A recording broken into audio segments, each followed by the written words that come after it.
El poder no es solo fuerza. El poder es la habilidad de convencer, de lograr que los demás sigan tus reglas de forma voluntaria. A eso le llamamos hegemonía. Pero ¿qué pasa cuando un poder domina pero no logra ese consentimiento? De eso precisamente trata Dominación sin hegemonía de Ranajit Guha, un libro que nos da una visión distinta y crítica sobre la historia de la India colonial. En este video analizaremos tres ideas clave para entender cómo funciona realmente el poder. Primero, por qué el Estado colonial se basó en la coerción y no en la persuasión. Dos, cómo el movimiento nacionalista indio, a pesar de sus intenciones, no logró construir una verdadera hegemonía. Y tres, por qué la historiografía tradicional ha fallado en reconocer estas contradicciones. Sin duda, un libro bastante interesante que nos lleva a cuestionar ese discurso eurocentrista. Comencemos.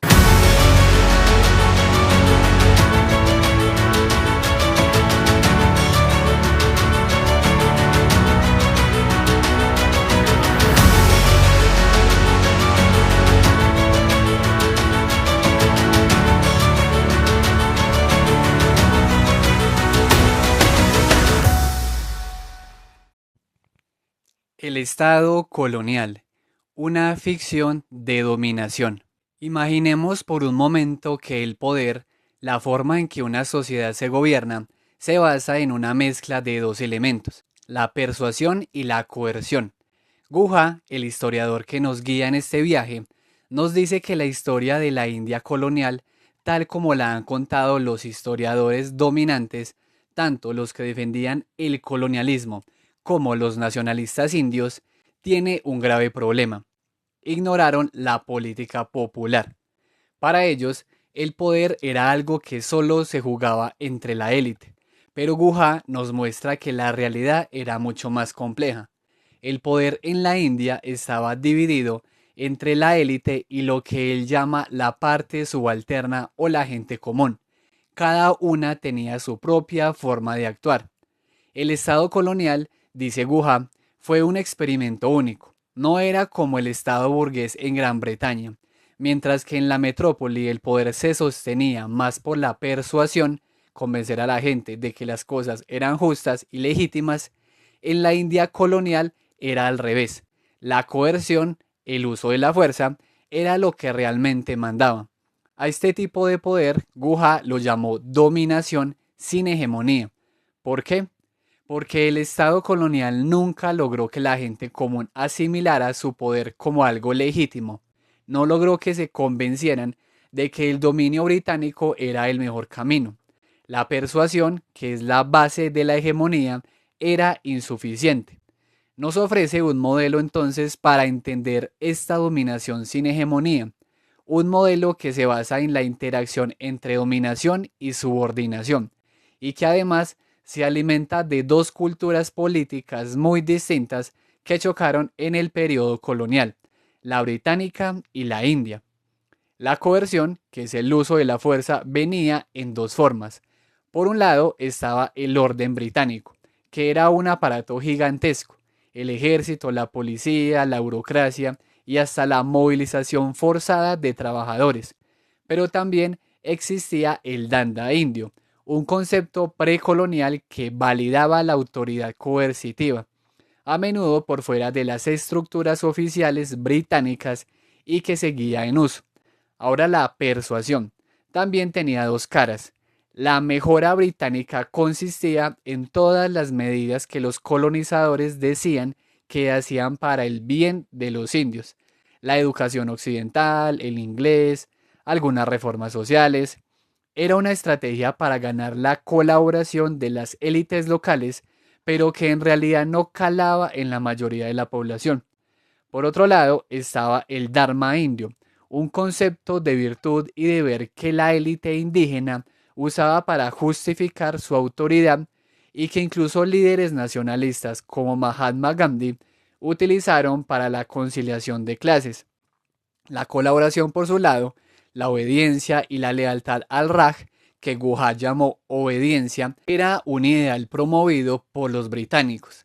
Pero en la India, esa colaboración también se manifestaba a través del Bhakti, una tradición de devoción que adaptaron para legitimar el poder. La resistencia, por su parte, es decir, los indios también tenían dos formas de oponerse al poder. Por un lado, la élite educada usaba el lenguaje del disenso legítimo, argumentando de forma paradójica que el gobierno británico no era lo suficientemente británico en sus prácticas. La resistencia de la gente común era otra cosa. Guja la llama protesta dármica. Esta resistencia popular, manifestada en levantamientos campesinos, no se basaba en la idea occidental de derechos, sino en un llamado a que el gobernante cumpliera con sus deberes morales y a menudo estaba cargada de religiosidad. El Estado colonial fue en esencia un proyecto fallido, una imposición que nunca logró integrarse realmente.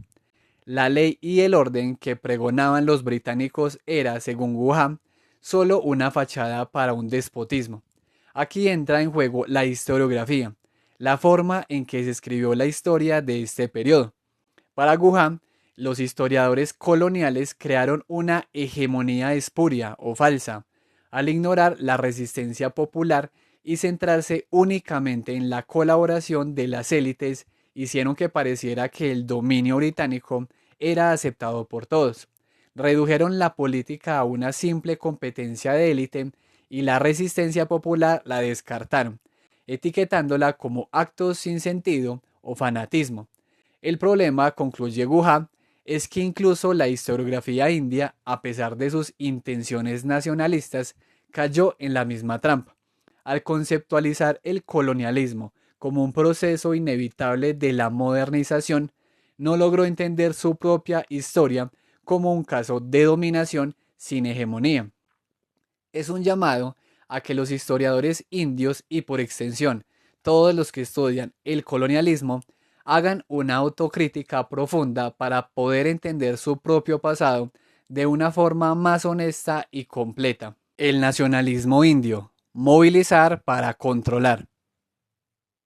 Si el Estado colonial no logró una hegemonía real, ¿qué pasó con el movimiento nacionalista que buscaba reemplazarlo?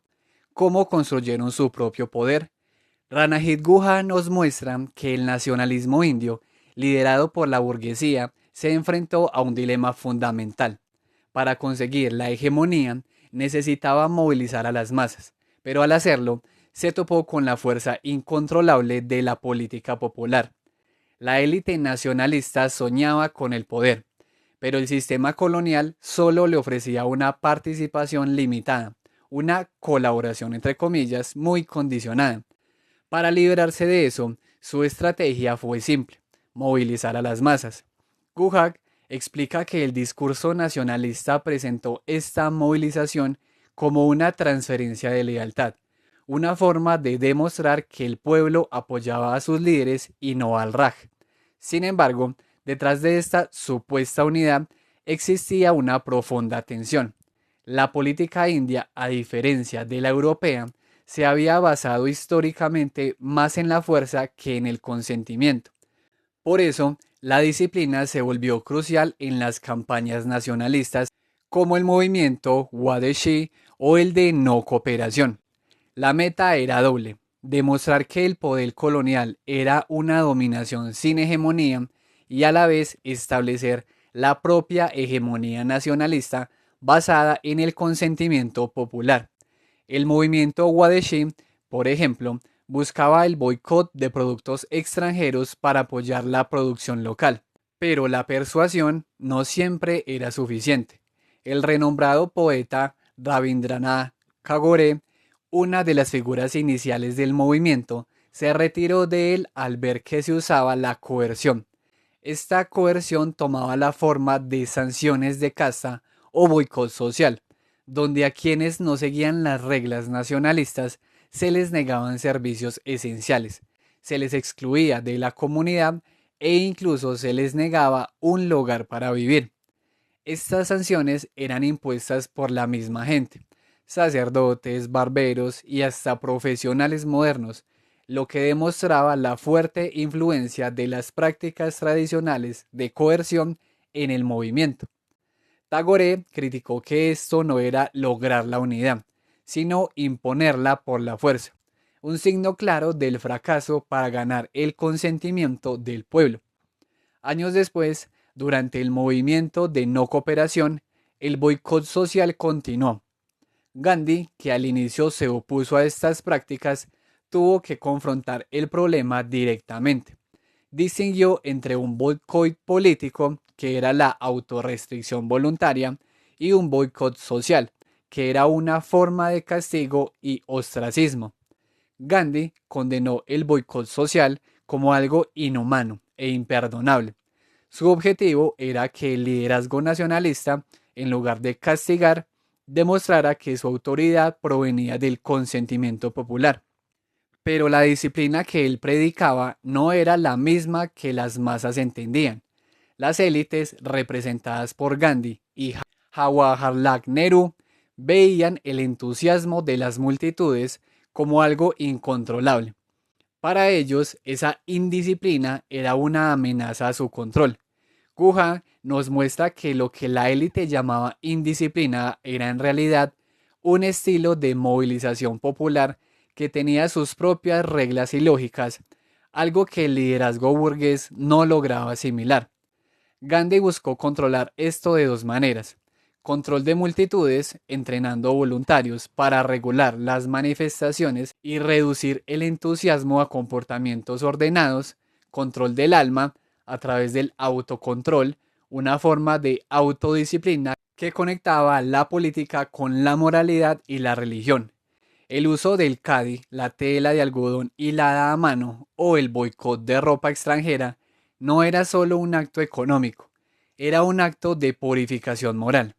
Cuando el movimiento popular se desbordaba y cruzaba los límites de la no violencia que él establecía, como en el incidente de Chauri Chaura, Gandhi respondía con la desmovilización total y la penitencia personal, como el ayuno. Esta fue la prueba definitiva del déficit histórico de la élite, su incapacidad para alcanzar una hegemonía completa a través de la persuasión y su constante necesidad de recurrir al control y la coerción.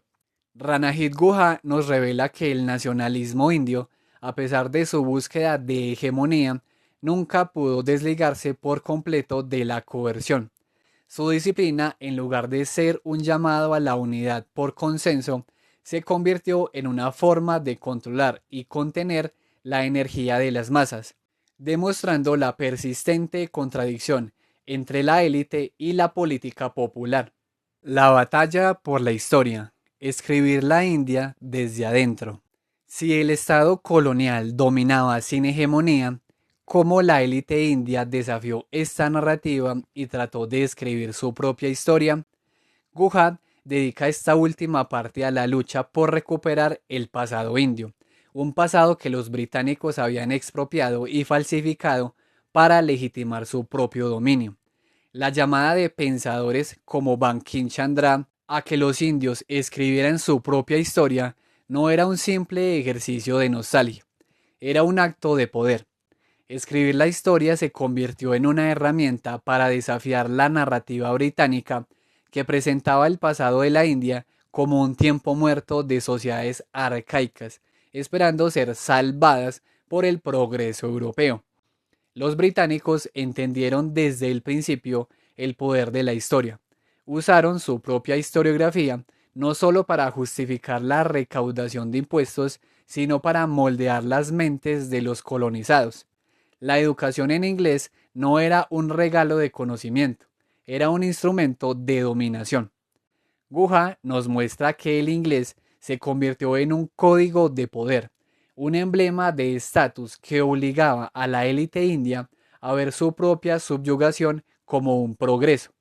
Esta complicidad histórica, donde la historiografía colonial asimilaba el pasado indio a una parte de la historia británica, reducía el nacionalismo a una mera imitación. La élite educada en esta visión se vio atrapada en una conciencia dominante que les impedía ver la verdad del colonialismo, que era una dominación que carecía de consentimiento, una dominación sin hegemonía. A pesar de esta imposición, surgieron las primeras voces de una historiografía india.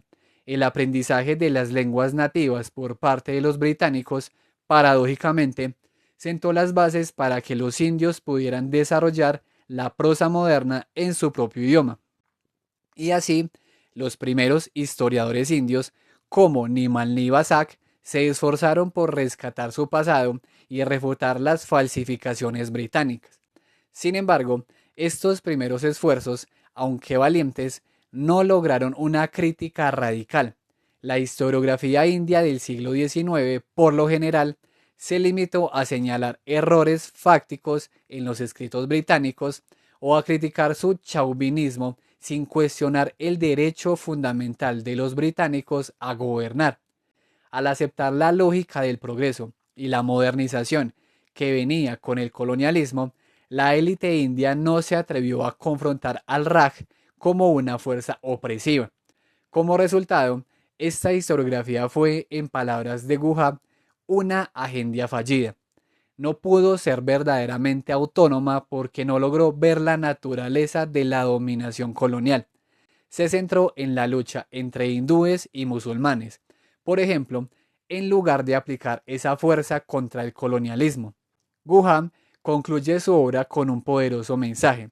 La historiografía india y por extensión cualquier estudio sobre el colonialismo debe hacer una autocrítica radical.